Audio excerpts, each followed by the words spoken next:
chiko virela ne ba feka o siendo ala se BMS agence de la carte d'identité anaka téléphone ola BMS mouvement be sigi awko ni ti demado doron kono ni BMS mouvement e aw yeddu yana tigendo yaw yere bolo ka warta ba mouvement compte la katana BMS ala ora salata 0,9%. Move Africa Malitel, un monde nouveau vous appelle. Quand on fait partie d'une joyeuse famille qui aime passer du bon temps en partageant tout ensemble, les ennuis commencent quand il faut regarder la TV. Parce que tout le monde a son programme préféré et la télécommande ne se partage pas. Comment arriver à satisfaire les enfants qui veulent passer un moment de détente devant leur dessin animé préféré et continuer à faire plaisir à maman, passionnée de films romantiques, pendant que papa veut vivre les plus beaux buts de ses matchs de foot? Non. Pour mettre tout le monde d'accord à la maison, la solution est toute trouvée. L'offre TV couplée à la fibre optique d'Orange. Connectez-vous à Vitze TV by Orange, rendez-vous sur l'application Maxit Mali ou composez le dièse 144 dièse 33 25 dièse. Pour plus d'informations, contactez le service client digital via Maxit Mali ou retrouvez-moi en agence. Orange est là. Chaîne 2, la FM leader sur Bamako et environ 95.2. Et moi j'aime bien ça.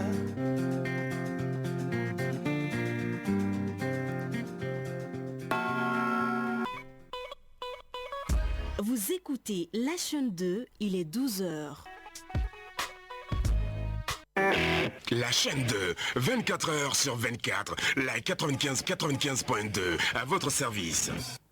Merci de nous suivre sur la chaîne 2 pour vous informer. Il est 12h à Bamako et c'est l'heure de votre journal Infocité. Mise en onde de Marc Damblé, présentation Oumar Enza Traoré. Infocité, le journal de l'info de proximité sur la 95.2. Au sommaire de cette édition, le monde célèbre aujourd'hui la journée mondiale contre l'hépatite. L'objectif de cette journée est de sensibiliser les populations sur la maladie. À cette occasion, notre rédaction fait un focus sur l'hépatite. À suivre le reportage en ouverture d'édition. Oui au mariage en tant qu'une institution sociale. De nos jours, force est de reconnaître que des cas de divorce se multiplient dans notre pays. Qu'est-ce qui explique ce phénomène? À suivre des explications dans ce journal. La page inter de ces 12 heures, Mamadou Doumbia nous amènera au Sénégal où le parti APR dénonce l'arrestation arbitraire de certains de ses membres et demande leur libération. Mesdames et messieurs, voilà pour les titres. Installez-vous confortablement. Tout de suite, les détails. Et tout d'abord, cette nouvelle, le ministre de la Santé et du Développement social a procédé vendredi dernier en commune 3 du district de Bamako au lancement de la campagne de vaccination contre la rougeole et la rubéole. La campagne s'inscrit dans la mise en œuvre du programme élargi de vaccination sur toute l'étendue du territoire national. Cette édition va concerner les enfants de 9 à 23 mois, soit plus de 6 millions d'enfants, même ceux déjà vaccinés lors de la campagne précédente. Comme annoncé au sommaire de cette édition, la journée mondiale contre l'hépatite est célébrée chaque 28 juillet pour sensibiliser les populations sur la maladie. À cette occasion, notre rédaction fait un focus sur cette pathologie. L'hépatite est une inflammation du foie causée par des substances toxiques ou par des virus très fréquentes dans le monde. C'est une maladie transmissible. Les chiffres font froid au dos car la maladie touche plus de 2 milliards de personnes et fait 1,1 million de morts chaque année. Kounandi Bamani pour plus de détails. Environ 12% de la population malienne sont touchés par cette maladie virale. L'hépatite virale est une infection inflammatoire du foie qui détermine une destruction des cellules hépatiques. Il existe 5 formes d'hépatite, nous confie le professeur Diko Moussa, médecin hépato-gastro-entérologue. Ces virus ont été nommés virus alphabétiques ou virus hépatotrope. Donc c'est le virus de l'hépatite A, c'est le virus de l'hépatite B, c'est le virus de l'hépatite C, c'est le virus de l'hépatite D et le virus de l'hépatite E. Voilà les 5 types de virus qui vont donner une hépatite. Selon les spécialistes, l'hépatite est due à plusieurs causes et presque chaque type d'hépatite a ses moyens de transmission. Quant aux signes, ils dépendent du type d'hépatite et peuvent être souvent asymptomatiques. Ces hépatites se manifestent souvent par des douleurs articulaires, des céphalées, souvent des produits, ce qu'on appelle les urticaires. Ça peut donner une asthénie, c'est-à-dire une fatigue. Et c'est tous ces signes que nous venons de citer, ils sont donnés par d'autres affections. Donc, c'est pour cela qu'on a dit qu'il n'y a pas de signe proprement dit. Et notons simplement que parmi les 5 virus que nous venons de citer, il y a des virus qui peuvent donner une maladie chronique du foie. Parmi eux, c'est le virus de l'hépatite B, le virus de l'hépatite C. Et dans certaines situations, le virus de l'hépatite E, lorsqu'il y a une immunodépression. Le diagnostic est toujours paraclinique et sa forme la plus infectieuse est l'hépatite B. Quand une maladie n'a pas de manifestation précise, le diagnostic va se faire par la prise de sang. On ne peut pas savoir si on a le virus de l'hépatite B ou bien l'hépatite C sans faire un prélèvement sanguin. D'ailleurs, tous les virus, j'insiste sur ces deux-là parce que ce sont les plus fréquents dans notre contexte. Le traitement de l'hépatite virale se fait en fonction du type et de l'état du patient. On fait le dépistage, on voit si vous avez été en contact avec le virus. On fait d'autres analyses plus approfondies et on voit si vous devrez être mis sous traitement ou pas. On vous donne le traitement. Et le traitement, c'est un traitement qui doit être pris à le traitement de l'hépatite B, je dis bien. Maintenant, pour l'hépatite C, ce traitement ne dure que 3 mois, mais c'est plus cher que le traitement de l'hépatite virale B. À noter que de nos jours, il est possible de prévenir l'hépatite B avec la vaccination. Pour les autres formes, seules les mesures de prévention préconisées par les spécialistes peuvent nous aider. Pour la journée, cette année, le thème retenu est « Il est temps d'agir ». À Bamako, la circulation routière devient de plus en plus un véritable casse-tête entre mauvaise conduite et non-respect du code de la route. Les conducteurs de voitures semblent être pris dans un tourbillon d'incivisme routier. C'est ce que nous dit Cheikh Amadou Diarra, qui s'est intéressé à ce sujet dans le cadre de la 20e édition de la Semaine nationale de la sécurité routière. Suivons son reportage.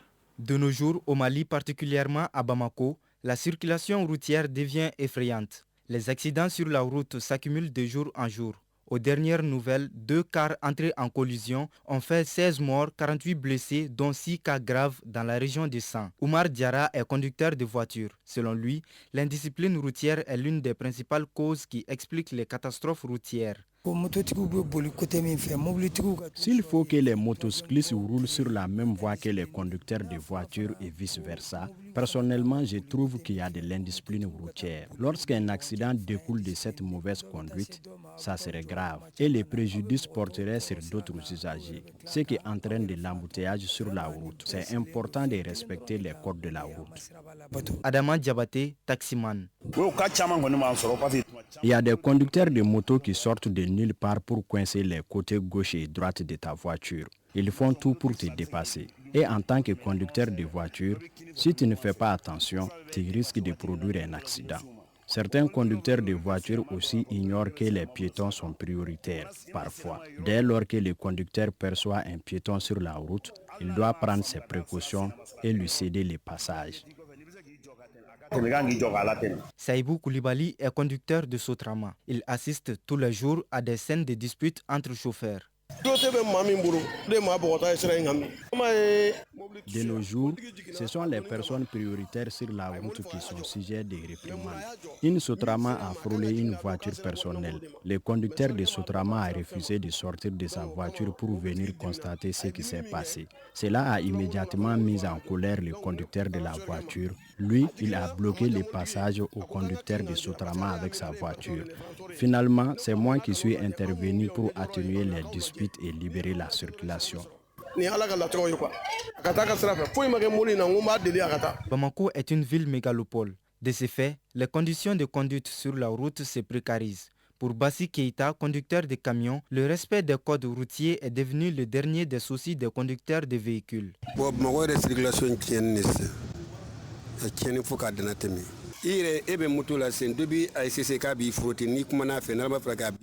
La circulation routière à Bamako est complètement détériorée. Si quelqu'un te dépasse à toute allure, lorsque tu essaies de lui parler, il va immédiatement t'insulter. Donc il n'y a plus de respect sur la route. Outre cela, certains conducteurs de Sotrama et tricycles ou katakatani essaient de créer une troisième voie. Ils ne nous cèdent pas les passages et vont s'introduire dans notre voie. Ça se résulte par des accidents très graves. Dès lors que le conducteur aperçoit un piéton sur la route,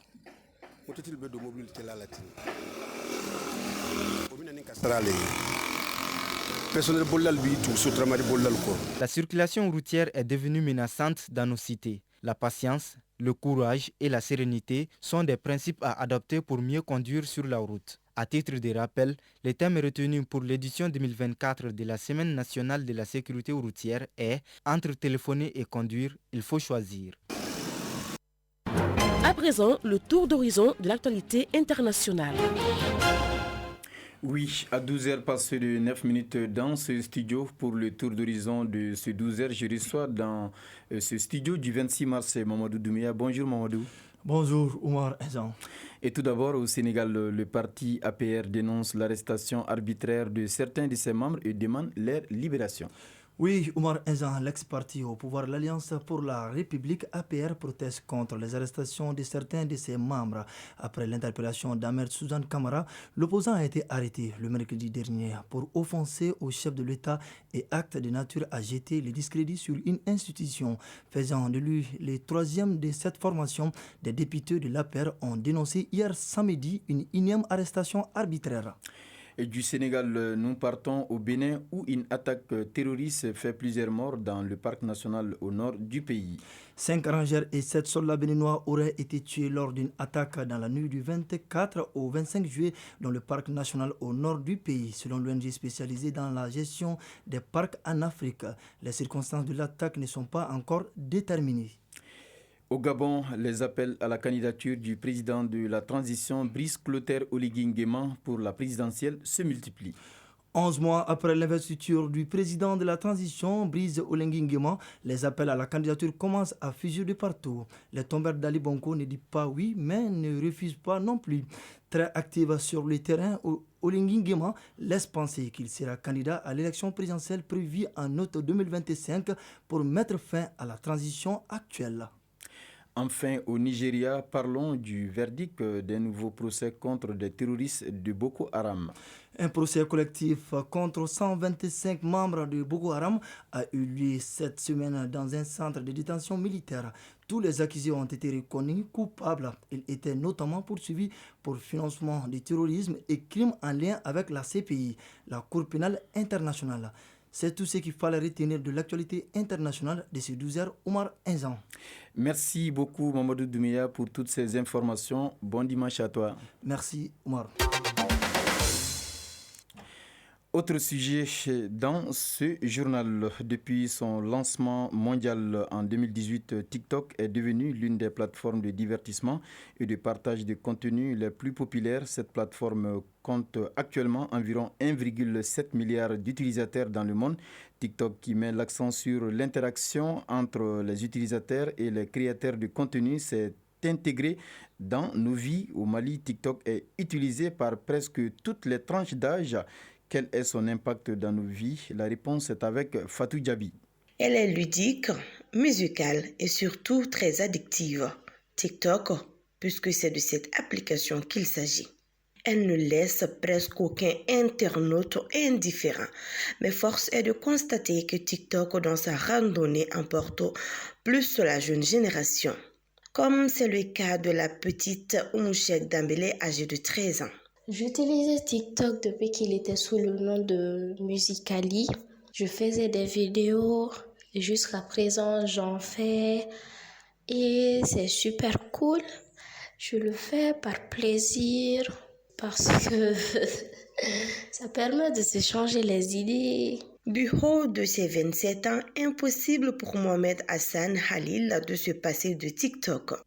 J'ai commencé à utiliser TikTok il n'y a pas longtemps. Au début, c'était juste pour visionner les clips musicaux et voir ce qui se passe dans l'autre partie du monde. Après, c'est devenu un quotidien pour moi. Je suis tout le temps. Je suis devenu accro à ça. J'ai commencé à faire des clips, à faire des vidéos aussi.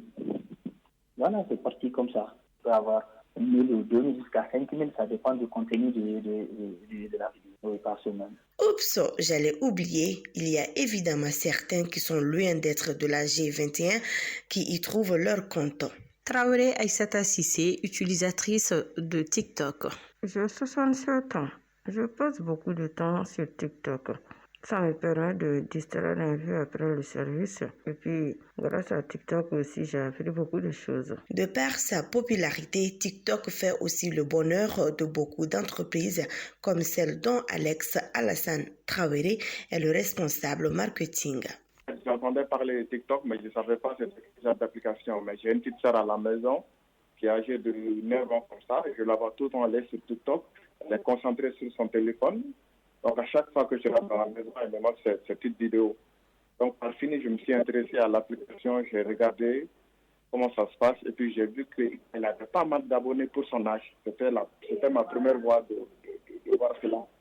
Donc, j'ai regardé dans son compte. J'ai vu pas mal de personnes qui sont beaucoup suivies par rapport aux autres réseaux. Donc, je me suis dit, ça sera très intéressant si nous aussi, on exploite ce canal de publicité pour mettre nos produits en valeur.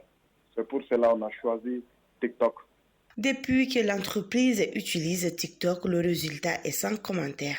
Ça a apporté les fruits parce qu'à travers TikTok, on a eu pas mal de suggestions, on a eu pas mal de sollicitations. Donc, on a signé pas mal d'influenceuses. Par moi, je ne pourrais pas dire la vision globale, mais quand même, ça, c'est des millions de vues. En tout cas, l'engouement de TikTok a dépassé toutes les frontières.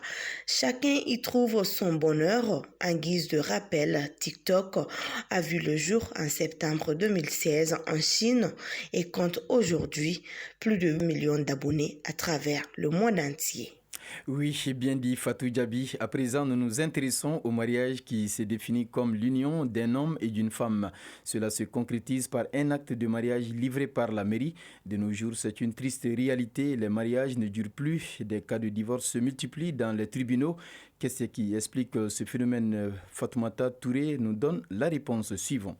Plus de 150 000 cas de divorce, dont 80 à 85 par jour, ont été enregistrés en 2023 par le tribunal de la commune 1 du district de Bamako. Un chiffre dévoilé par Marie Kodjo, greffière du tribunal de la commune 1 de Bamako. Les causes de divorce aujourd'hui, elles sont multiples. Il y a l'impatience dans le couple, l'intolérance, tout surtout le manque de communication dans les couples aujourd'hui. L'année 2023, 80 à 85 cas. La majorité, c'est des jeunes couples. Des couples qui viennent pour le divorce, des causes pour des raisons tant banales que souvent graves, mais d'autres, les médiations échouent, donc ils vont au divorce. Pour Mohamed Sissé, marié depuis 10 ans, le mariage repose sur certaines valeurs et normes qu'il faut obligatoirement respecter. Deuxième aspect, c'est le choix. Donc avant, le mariage était fondé sur la réputation des familles. La jeune fille était sélectionnée en fonction de sa famille. Bafanta Traoré, conseillère conjugale, met l'accent sur la mauvaise éducation des jeunes femmes. Les causes des divorces aujourd'hui sont très nombreuses. D'abord, les jeunes ne prennent pas le temps de se connaître. Ils ne prennent pas du tout le temps de se connaître. Surtout les jeunes garçons.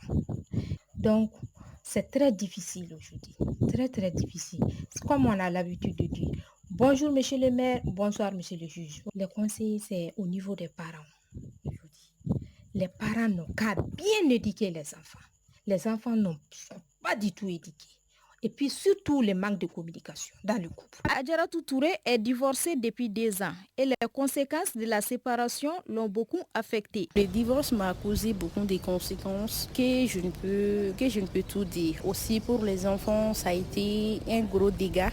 Les enfants aussi en payent les prix forts de notre séparation. Chaque jour, ils demandent « Maman, où est papa ?» Je ne sais quoi répondre déjà qu'on a divorcé. La réussite du mariage dans notre société dépend de certaines normes que le couple se doit de respecter pour la bonne marche du foyer. L'Ajar, communément appelé Difien, fait partie des trousseaux de mariage dans plusieurs contrées de notre pays. Son utilisation est une habitude qui fait partie de nos coutumes et traditions. La présence de l'Ajar dans les trousseaux est d'une importance capitale. L'Ajar joue un rôle primordial dans chaque foyer selon les personnes âgées. C'est un reportage signé Mariam Kanyata. Faite à base d'argile et réservée à la consommation d'eau saine. La jarre symbolise l'attente, l'union et la solidarité dans la famille, car tous les membres de la famille y boivent et avec le même bol. Cela consolide les liens familiaux Pour certaines, une nouvelle mariée ne doit jamais être conduite chez son époux sans une jarre neuve dans son trousseau.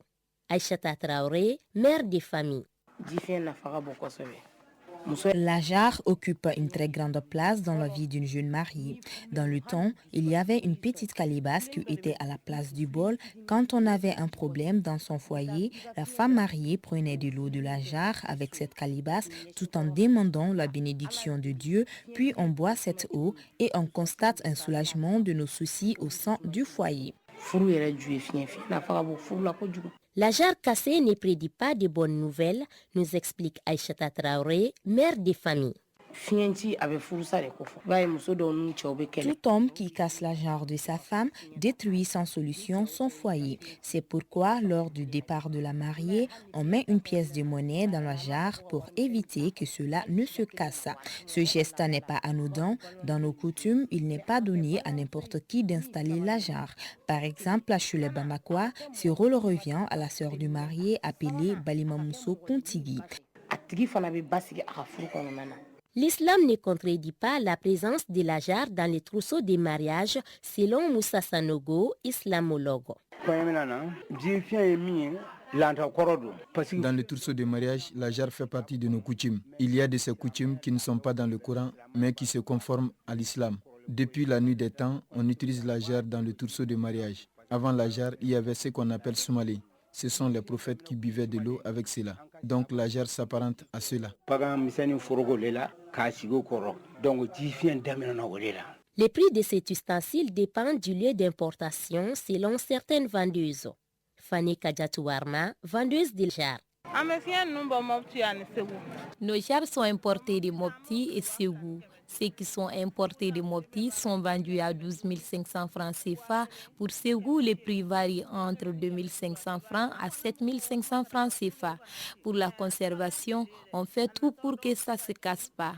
La jarre est très utile dans le trousseau des mariages. Si ce n'est pas maintenant, on ne se marie pas sans la jarre. En Afrique, une croyance populaire soutient que les esprits des morts protègent jour et nuit leur famille. Cette croyance va plus loin en disant qu'ainsi nos visiteurs de la nuit, les esprits bien sûr, se servent de la jarre surtout la nuit pour veiller sur nos familles. Aïchata Traoré de conclure qu'une épouse doit toujours veiller à ce que la jarre ne manque pas d'eau, surtout pendant la nuit, et elle doit en aucun cas emporter sa jarre de son foyer si elle veut le préserver.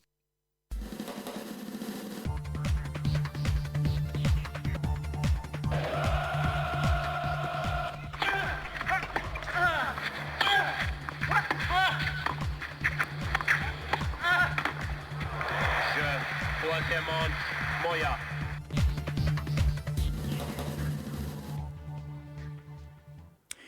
Un mot de sport avant de boucler ce journal en basketball. Au terme de la phase Caridas du championnat national, le Djoliba et le stade malien dames ainsi que le stade malien et l'AS Police hommes ont validé leur ticket pour la phase play-off tournoi de football masculin des Jeux Olympiques Paris 2024. Le Mali s'est incliné 1-0 devant le Japon hier soir au compte de la deuxième journée du groupe 2. Les nôtres sont obligés de battre le Paraguay lors de la troisième et dernière journée pour prétendre à la qualification au second tour. Le stade de Mamadou Konaté de Bamako a vibré au rythme de la finale de la Coupe du Mali 2024 de football féminin. Hier samedi 27 juillet 2024, l'AS Mandé a remporté le trophée en battant l'AS Police en finale par 1-0. Le développement de l'actualité sportive, c'est avec Famrou Djourté.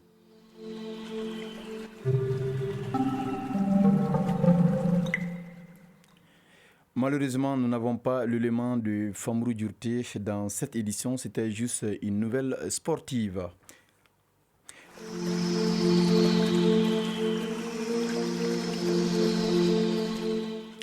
Présentement, le thermomètre affiche sur Bamako environ 25 degrés Celsius. La maximale attendue est de 30 degrés Celsius. S'agissant du soleil, il se couchera à 19h passé de 1 minute. C'est la fin de cette édition présentée par Oumar Enza Traoré. Réalisation Samba Sanogo, mise en onde de Marc Dambélé, mise en ligne Amsa Konaté, coordination éditoriale Nyanya Aliou Traoré et Aminata Konaté, fidèles auditeurs de la 2. Un grand merci à vous d'avoir suivi cette édition. À 18h, retrouvez Omar Sissoko pour la 10e édition du journal Infocité. Passez d'excellents moments de radio en compagnie de nos programmes.